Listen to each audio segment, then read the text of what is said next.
for you? It's live. It's in yellow. Okay, yeah, so we're live now. So this is Jim Hamilton with Core Resonance, and I got Keita Spock. That's right. Keita lives in near Ontario, is that right? I'm in the province of Ontario. Okay, so you live near Ontario, so close you're actually inside of it. I'm actually About the town. It is right this second. and You're in where? I'm between Toronto and Montreal. I'm in Ottawa, Ottawa is what I was looking for, but my brain. Ottawa, Canada. So tell us just a tiny bit about your backdrop and what you do and what you like to do. Well, professionally, I'm a writer, a speaker, publicist. Have embarked on a journey of research and introspection into the whole area of happiness that began about 8 to 10 years ago. And since then, I've been writing, whether it's for kids or big kids. I've been exploring further. And I really look to the aspects of happiness and what it is that we as human beings are looking to unfold within our own immediate lives in order to feel happier and to feel more fulfilled. That's it in a nutshell. That's not bad. That sounds like if you're going to do something, you're doing some good to the planet. Actually, I imagine if we clean ourselves up and become supportive of others cleaning themselves up, I think we're probably doing all we really need to do, aren't we? We sure are, yeah. And the fact of the matter is, when you look to understand and seek out what makes you that better person, you then understand perhaps how long and maybe even how challenging the process can be. So that idea of having someone else improve or get better in your midst, in your environment, there is a greater sense of compassion because you know what it takes to get there. Yeah, that's what I was going to say. So this uncovery of yourself allows you more compassion for others in their own journey, even in their non-journey, being, let's say, entirely lost.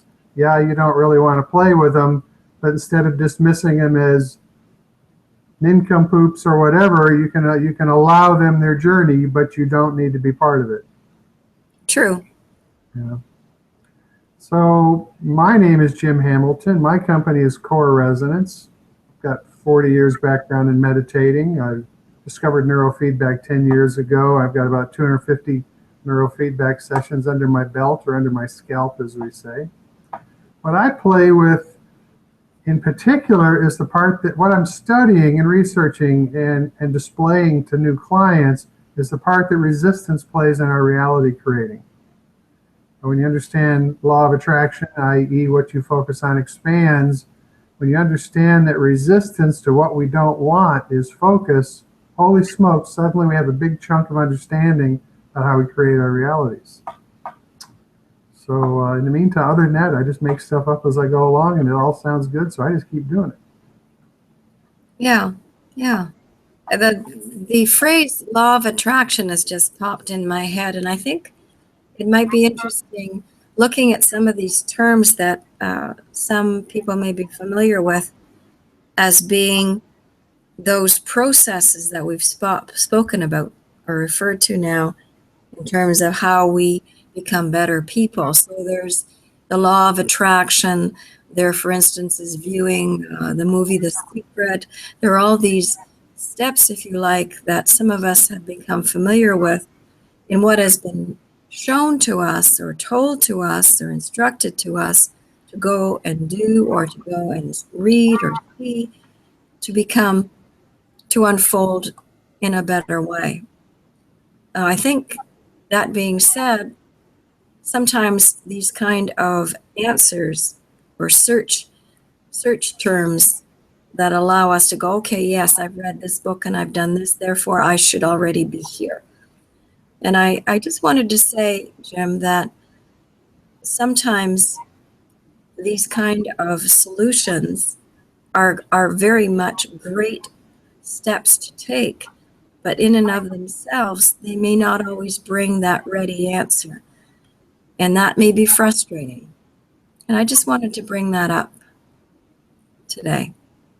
Well, so everything is in progression. Everything is unfolding, and as we start this process, I would suggest that the early understanding of law of attraction is actually the discipline to start managing your mind and your output. And there's actually a lot of old to overcome. There's a lot of old that we carry unconsciously and subconsciously. As we start this process, we're not going to be able to manifest apples and cars immediately, even though, affirmations are really good. And sometimes if we stick with it, we achieve what we want. But often as we start this process, what we discover are blocks to it. And so blocks to the law of attraction working really in our best interest. The next thing you know, we start looking at those blocks and the dissonance, if you will, and we learn how to then deal with the blocks and the shortcomings, which actually, in fact, turns out that the secret and the best way to do that is through loving, because otherwise resistance to what we don't have and what we don't want brings us problems. So all in all, it's a discovery about our inner nature and our outer reality creating, kind of like a scorecard. Mm-hmm. Yeah, I think the better one understands and appreciates one's inner nature, then the easier it becomes to understand what's going on around us, even more so to why we may be responding the way we are to outer circumstances. The fact that we all have different temperaments, different personalities, different predilections, different likes and dislikes, those are what make us unique unto ourselves. And in the course of evolving or becoming better engaged with ourselves, these aspects help us to understand why we may be reacting the way we are to what's going on around us. And they may better allow us to appreciate why suddenly we may respond in a huff or be impatient with a certain situation, whereas somebody else may not even notice it. And I think that kind of thing ultimately allows us to be accepting, not only of ourselves, but of other people. So as we start to understand our reality creating, which is a product of law of attraction, we start to delve within, start to discover how we distort our reality creating, and we look inside to find those things that need to be cleaned up. And so there's an introspective process for sure. And at the same time, we absolutely discover that we are the center of our reality creating. It has very little to do with others, except for when we react to others, which people often do. But there's that. It's a lifelong journey for which you get better and better and have more appreciation, more satisfaction, more gratitude. And I think that's what wisdom is about, is this discovery, using yourself as the guinea pig instead of blaming people for what you have, is that you get out there and you try this stuff and discover that, hey, now that I've learned how to meditate, or now that I'm meditating or added that to my daily ritual or my daily affairs, it's another component of my reality creating, cleaning up. So you might say reality creating is a scorecard for the quality of our connection with ourselves, or as I like to say, our quality of our connection with Source. But because ultimately we want Source flowing through us, but we kind of have to get the debris out of the way, partner with something bigger than ourselves, and next thing you know, we've got a spring in our step that has no end to it. Yeah. I have a question for you, Jim. What would you characterize as the best, not the best, but a key attribute of someone who is making this discovery and is realizing that they're liking that they're on this journey, that they're finally realizing it's like uncovering the secret of life, as it's been called sometimes. And is there an attribute or a strength that a person usually develops at this time? Well, my most recent article is called Relentless Optimism, right? Right. So, and that's even a farther along version of optimism.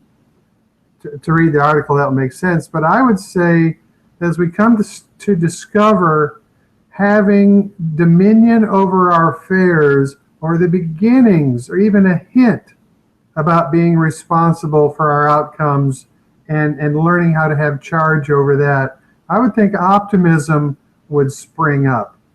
I would think this sense of becoming empowered because you've discovered the big secret, and that is that what happens to you in your life, ultimately, you are responsible for, and you are the only one that can refine that and find the new way. And I would call that very empowering. And I think in discovering empowerment, personal empowerment, that optimism and even gratitude and appreciation, all these things start to show up. Yeah, I was just thinking of the word hope. There's a great sense of hopefulness that emerges, especially in light of what we're experiencing, all of us in the world today, the various events and circumstances that are highly extreme, highly volatile, for the most part, unpleasant. And sometimes it's very, very difficult to remain balanced. To remain what? Balanced. Balanced. Balanced. Balanced, as on a balance beam. Sure. When there are these kind of forces throughout the world that obviously are taking place as the world in and of itself is in a form of transition and evolution too, but sometimes can really perhaps even create a sense of unease, caution, and fear of what's going on. So how do we combat that sense of optimism, that sense of fear and these external forces that can be very, very overwhelming for one person, in light of our hope, in light of our optimism, in light of our relentless optimism? Maybe watch more TV and drink more beer? Besides that? I was just kidding. Yeah. Well, I'll give you an example of what I think, and maybe this will help. So first off, I'm what's called a visionary. I call myself a visionary. Of course, my first book is Visionaries Thrive in All Times, and it comes from an expression that I heard at an Abraham seminar. The expression is, and the way I heard it was, observers thrive in good times and suffer in bad. Visionaries thrive in all times. So obviously somebody picks up the headlines and they go, oh, the stock market dove or dropped 50 points, and all of a sudden they go, oh, I lost a lot of money. So in observing what happened, they feel bad. Or the stock market went up 50 points, they go, oh, I feel great. And that's the problem with observing. Whatever's going on in the outer world becomes your directive, and that's a problem. Because guess what? In the end, it will straighten itself out. Everything solves itself eventually.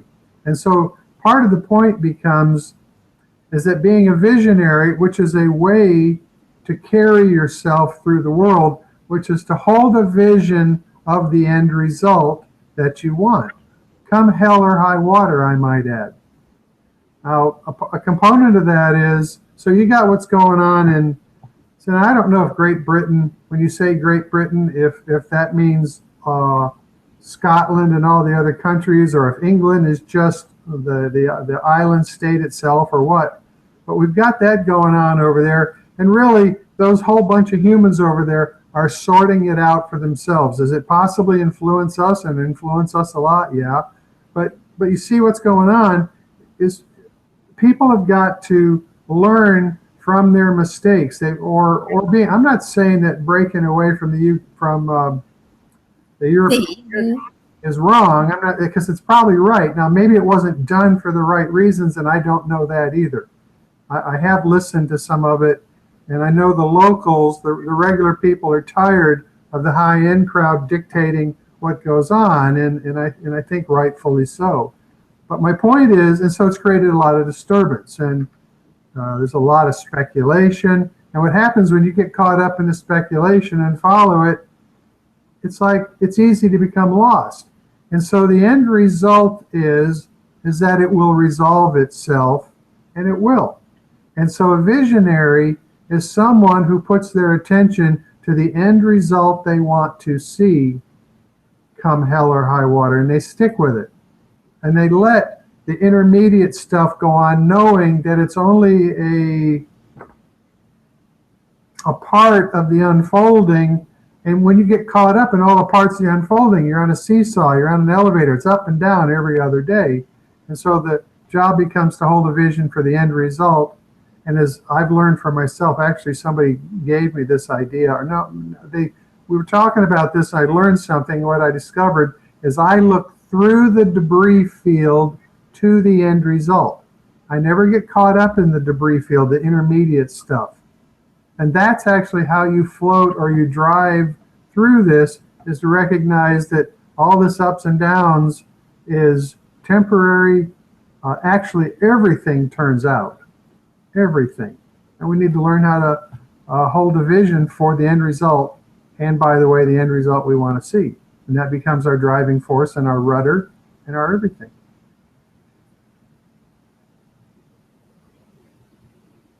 Interesting.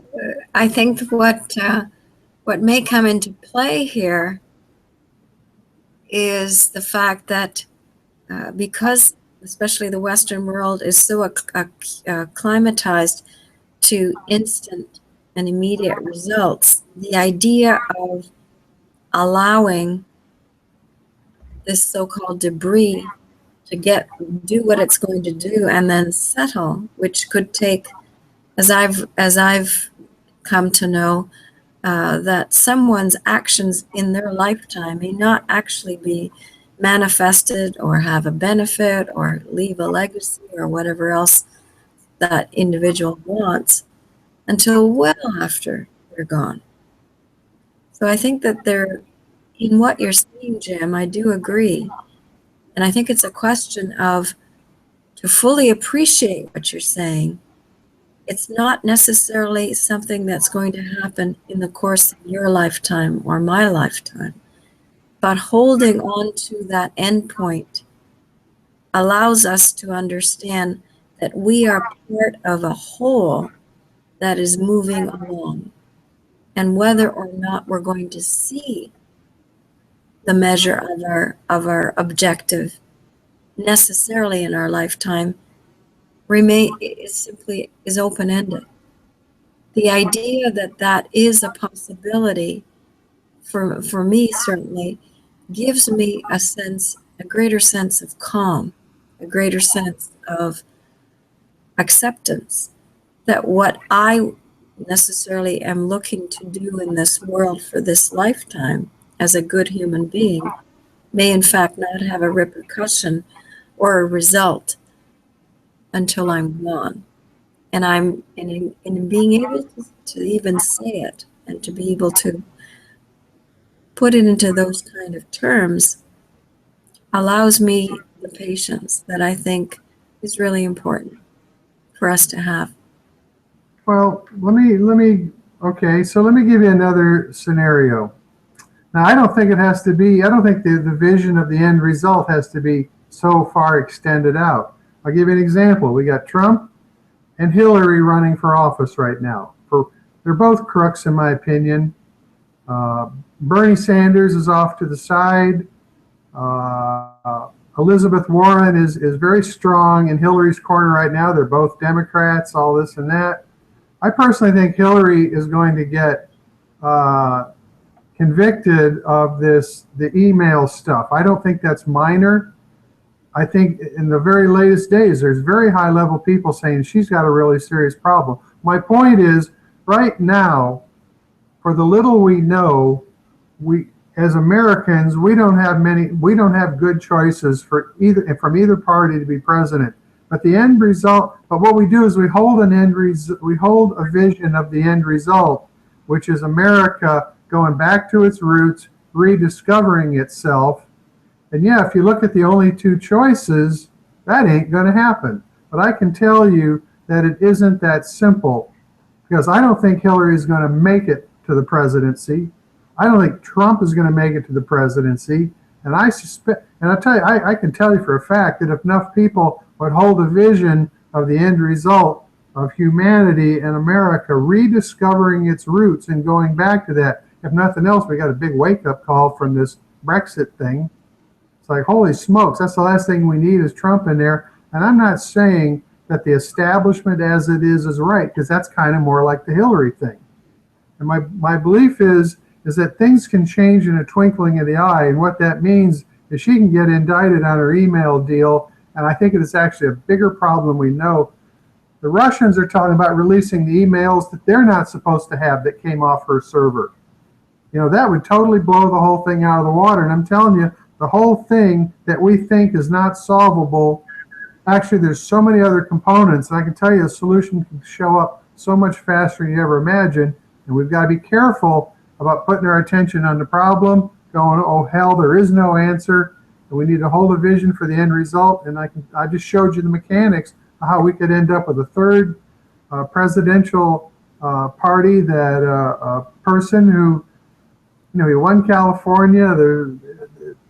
It could all turn out differently than what we think and what the media tells us. And frankly, the biggest solution to all of it is turn the TV off in the first place. And we want to go back to having peace in our life. And it's about holding a vision for the end result we want. Yeah. You've given a very specific example. I've got a reverb on my voice here. Sorry. You've given a very specific example as to how something can turn on a dime. I completely agree with you. Completely agree with you. So it's not as if I'm suggesting that we're all waiting something out. What I'm suggesting is that the universe has answers and has immediacy and it has longevity that we, being who we are, will not necessarily be able to figure out or to know right away. So that the solution that you're intimating, I agree with you. The way things are moving now, first of all, they are moving very quickly, so that there will be surprises. Brexit was a surprise. And the fact of the matter is, the logical way of what results were produced before, I think, are no longer the case. In other words, if we want to use logic to answer this question and to say it's going to go this and this is going to go like this, this and this, then that is the absolute last thing that is going to give us any kind of solace or solution or response. So what you just said is logic is the last place finisher for the potential of how this all might turn out. And I would agree completely, because the mind is limited. It says, oh, you know, this is what Fox News says, or this is what so-and-so says, and you take it as gospel, and you watch him 2 weeks later. You watch Trump, he changes his mind constantly on stuff. He's actually finally listening to somebody managing him. I heard him do the beginning of a speech. He actually sounded a tiny bit presidential, where he actually thanked people for whoever owned the building. He remarked about the senators and congressmen for whatever state that was. He's reading off a teleprompter. I'm not making that wrong. But you don't know what the guy's going to do from one day to the next. And we have to realize, first off, you have humans acting out their stuff. I'll tell you what's a better example. This is what I believe. When Bush was president first time, first off, a lot of people were shocked. I'm talking about George Bush. That goes back 12 years. And when he was elected the second time, see, what happened was there was a lot of people that said, yeah, let's bomb the daylights out of those guys. And I think that when Bush finally got in, a a lot of the people that were for Bush and outspoken like that, when the reality of it occurred, they went, oops, this isn't really me. And it's just, and I think that this anger and this stuff has to come to the surface and come up and out. And a better analogy would be the people that are pro-Trump. I'm not a Trump fan at all. First off, he doesn't say anything. It's not like he needs to sound like a president, a politician, but he needs to actually say something that makes sense other than great and terrific and how good he is, and he's got a great brain and whatever. But what happens is the ire of people, everybody's angry, he's tapped into that. And he's angry too, and he says the Mexicans got to go, and this has got to go, and that's got to go. And the people rise up on that, and once they rise up, about a third of them go, now that they're expressing that way, they go, that's not really me. And I think they learn and they grow at that rate and speed. I even heard somebody who voted for exit with the Brexit thing. She says, I didn't think it was really going to happen. Now I want to change my vote. You know what? That is one person who's become a little bit more responsible in her life by voicing it up and going, uh-oh, well, in truth, that's not really me. And she changed her mind. Right on TV says, if I could vote again, I'd vote to stay in. And I think we're also all learning and growing. We have to trust this process, hold a vision for the end result, and trust the process. All right. I have opinions on this. Can you tell? I can tell. My one comment that I found interesting in this time that it's 2016 is the fact that it is no coincidence that Donald Trump is where he is. It's no coincidence that Hillary Clinton is where she is. It's no coincidence that Boris Johnson, the one-time beloved mayor of London, was one of the great proponents of leaving the EU. My sense of it is, or my acceptance of it is, these people, whether it's this kind of, when you're looking at the political arena, or whether you're looking at your workplace, or whether you're looking at your relationship, or whether you're looking at the way your town's being governed, things are exactly the way they're supposed to be, because they are in themselves igniting the next steps, the next sets of process. Just as you've mentioned, Jim, you have people who caught up in the fear, caught up in the, yeah, we're going to show them kind of thing, caught up in that, sometimes that kind of tribe mentality. And they made the choice. We talked about choice and how decision-making is absolutely crucial. Somehow people thought, well, it's not going to really happen. They made decisions, and lo and behold, the consequences are mind-boggling.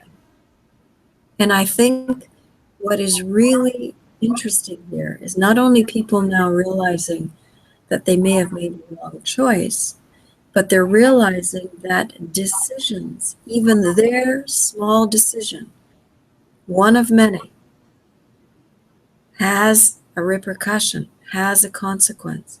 And that goes right back to the whole idea of us as human beings being accountable. Personal power. Yes. So that's what we're learning. We're learning how to step into our power, and we're doing it on a global scale right now. You know, there was a time when elections across the planet and decisions and choices, it took 2-3 days to get over here. And now we know about it before the news even knows about it, before the news can get it together to repeat it into the world. Everything is instantaneous. We make choices and decisions, and the feedback is instantaneous. And frankly, that's how we're going to turn the planet around.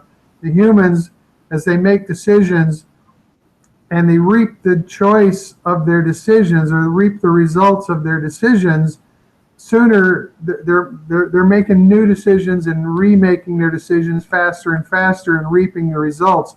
And as we get closer to the edge, they will start making choices and decisions faster and faster, and we will avert at the last minute by the humans speeding this process up.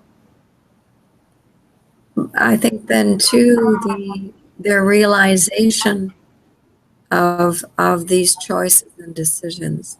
The realization is that incredible step to self-awareness. And we all know that awareness is what prompts someone to step back and go, uh-oh, did I really think that? Did I really feel that? Did I, and draw the conclusion, did I really agree with that statement?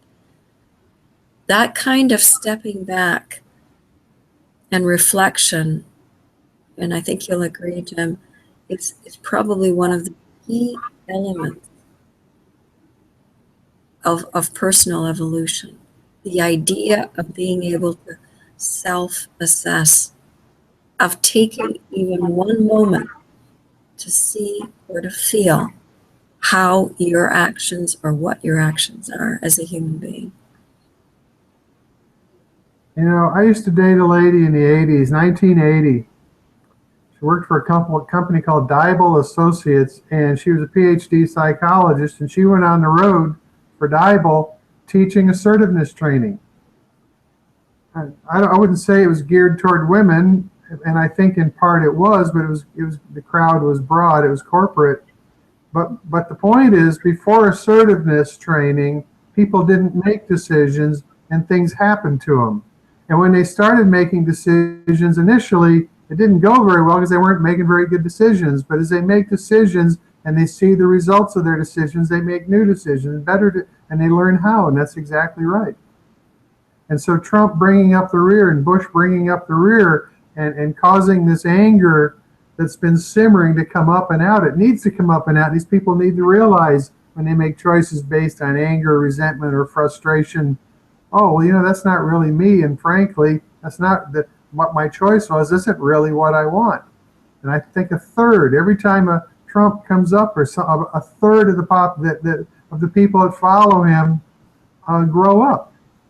I'm not making Trump bad. I'm saying that he brings up stuff in people that they need to look at, and a portion of them grow and learn and maybe even outgrow that. And that's the human species waking up. And I'm telling you, it's going faster and faster.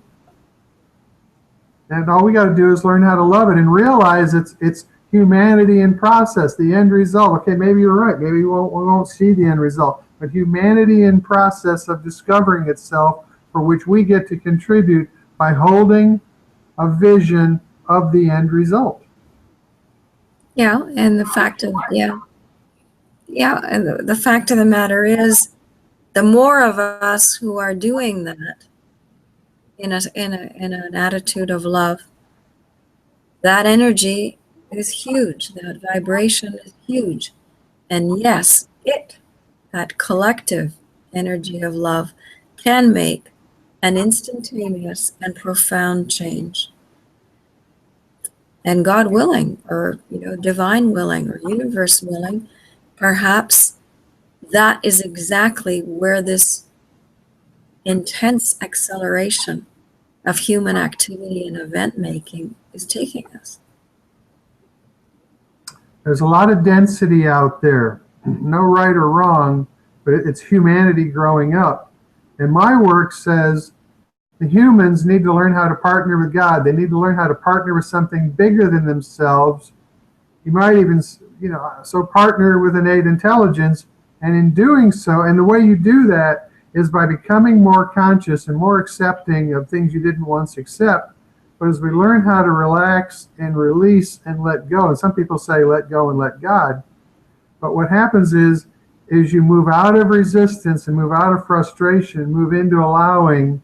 What happens is God kind of expresses through you. And what's interesting, the map of consciousness, it's a scale of 0 to 1,000 with apathy, fear, grief, anxiety, rage at the low end of the scale. At the high end of the scale, it's a 1,000-point scale, and at 700 is where enlightenment starts.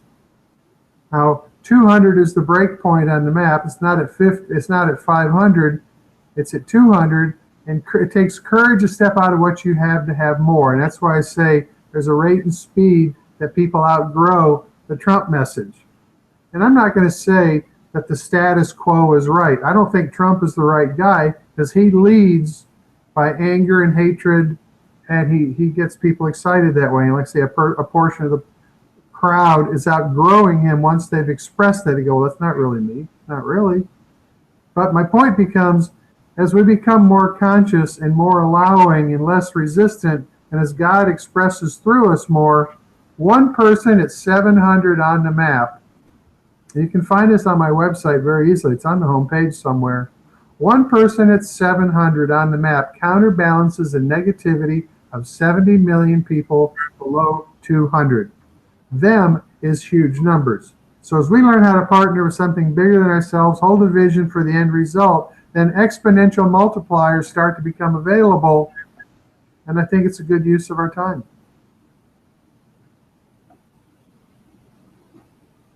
Can you think of, because we might as well keep on the political theme for the duration of this chat, is there anyone within the American, I mean, I'm familiar with the people that you've mentioned, obviously, and some of the other former candidates, etc. But do you see a shift in any one of these candidates as the campaign has moved on, even those that have dropped out? Is there a shift in them, Jim, that you would say that you see may have caused them to reconsider and reflect the severity of what this campaign has become? Where they are, yeah, do you see what I'm getting at? Because maybe by looking at a real example, we can talk about somebody who may have been rah, rah, rah and pro, whether it's pro Clinton or pro Trump, and then there's been a palatable change in them as a campaign has progressed and become, in some cases, very vicious. Well, I think perfect example is Hillary Clinton herself. I think she has moved from her position a great deal by Bernie Sanders. I think that Bernie Sanders and Elizabeth Warren is like, to me, those are the best people out there. And the reason I say that is because the United States government spends a massive amount of money on bombs and war. 56% of our budget. It's nuts. It's like 6 times. It's bigger than the next 6 countries combined. And I believe that our country, as a country, its first priority, yeah, we got to protect our borders, huh? You know, we wouldn't have a problem with all the problems we had in the Middle East if we weren't over there in the first place. Those people are throwing rocks at our tanks, and our tanks shouldn't even be there. So we've created a lot of our own problems. But I believe that our government should provide education for every man, woman, and child in this country. I think everybody should be fed. Does that mean socialism and this and that? There's medicine. All this should be basic human rights in this country. And frankly, I think anybody should be able to come here for that kind of stuff as well. And it should be available in other countries. But what I hear Hillary saying, starting to hear her say, is she's starting to take on some of Bernie Sanders' ideas that student loans and all that. They're talking about forgiving student loans to a certain segment of the population now. And of course, that's in an uproar. She's saying, well, the upper class people, the entrepreneurs, shouldn't have to pay their student loans, but the poor people should. And so I hear her kind of moving a little bit in a number of areas, but I frankly don't trust Hillary Clinton at all. Not any better than Trump. So I don't know about any of the minor people because I don't follow it that closely. I do watch it from a consciousness perspective, and it's a great question. And other than see Hillary moderating some of her opinions, but I don't think she's honest. Yeah. If we were going to move from the political arena to another situation where there was it's seemingly an obvious change in a human being that was a leader or had influence, because of their becoming more aware of what life is all about. Put it in those very simple terms. Who might we use as an example here? I don't think I follow it closely enough. I've seen shift in Hillary Clinton, but as far as the regular world, um, you know what I think mostly? I think it's people's wiring. I'm not sure people really change. It sounds horrible. I think that kind of what you are is what you are as a product of your wiring, which is in part the gift that your body brought to you. In other words, your body is made up of your DNA, which comes from your bloodline lineage and this and that. And I think people are kind of who they are. And I think more what you're talking about is people who are wired a little bit more like you and me, kind of starting to make it into mainstream more and more. And I think of somebody like Mary, what's her name?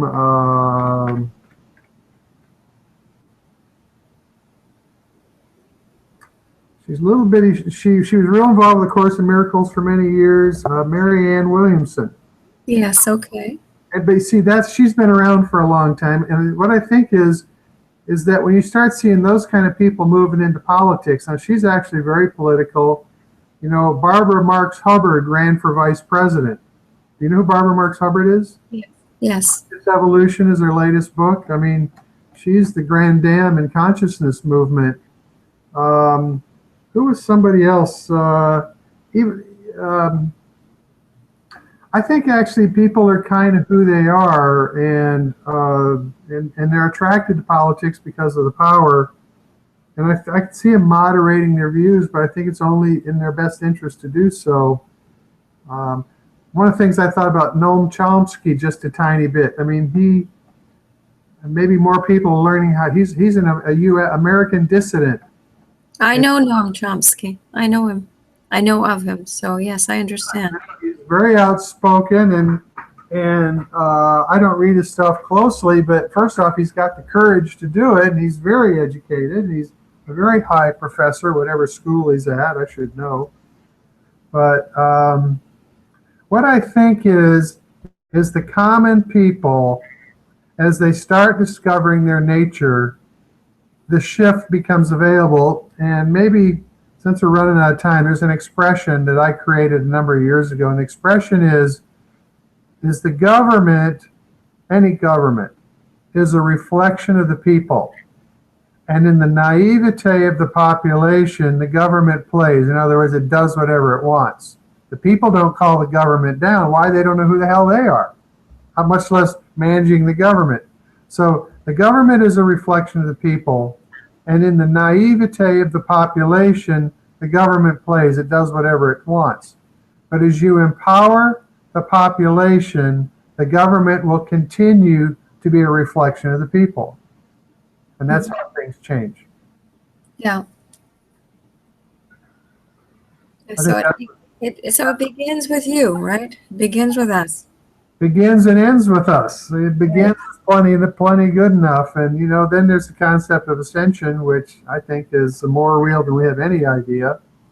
And the polarity on this planet, to learn how to manage the polarity, the I's and the haves and the do's and don'ts and highs and lows and fat, we use the polarity to discover ourselves. Like I say, we come out pro-Trump for a while and we go, ooh, that's not really me. Did I really say that? When you're defending, you know, Trump's remarks to somebody else, ooh, that's not really me. And so you use that polarity to discover yourself. You see, that's what this dimension is about. And all of this is here for a reason. And I think some of us humans, as we discover how polarity works and we learn from contrast, we learn the difference results we get from different choices we make. And we learn how to harness this, and we move our way up the map of consciousness. The next thing you know, we move to another level of being. Things start to get interesting.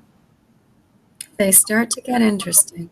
Yes. You move from the basic recipe to cuisine. That's interesting.